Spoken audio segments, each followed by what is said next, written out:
ধানের গাছ।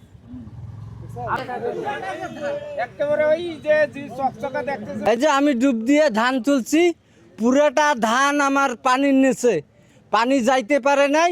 এই কারণে আমার ধানটা আবারটা নষ্ট হয়ে যাচ্ছে।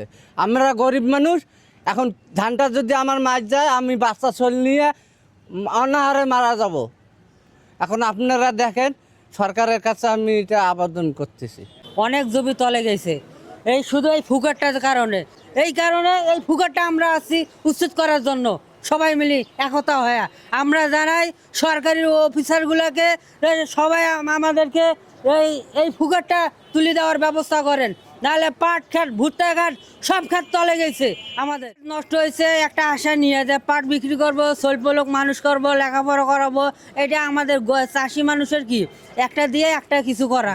নদী নয়, এখানে আবাদ হয়েছে ইরি ধানের আবাদ, কিন্তু সব তলে গিয়েছে। এখানে খালি এইখানে নয়, আরও 4-5 গ্রামের জমি সব তলে যাচ্ছে। ধান পাকিয়ে গেছে, সেটা কাটতে পারতেছি না, আর অতিরিক্ত 10 দিন লাগবে।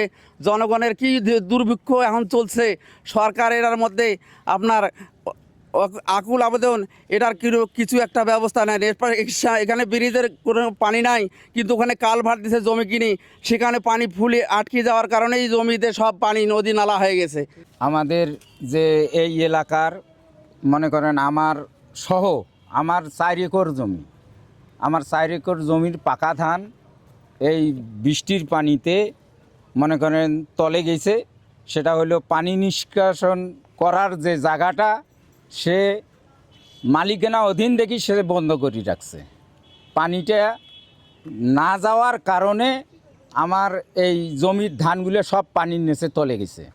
আমার আবেদন হচ্ছে যে আমার এই ধানগুলা কমের পক্ষে 30 একর জমি এখানে ডুবে গেছে।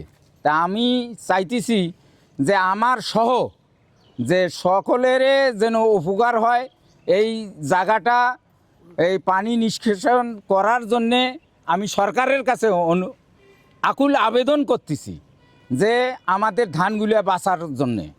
আমাদের পাকা ধান, আমরা কৃষক, আমরা অনেক কষ্ট করি আবাদ করছি, আমরা এই কষ্টর সুফল আমরা সরকারের কাছে যেন পাই।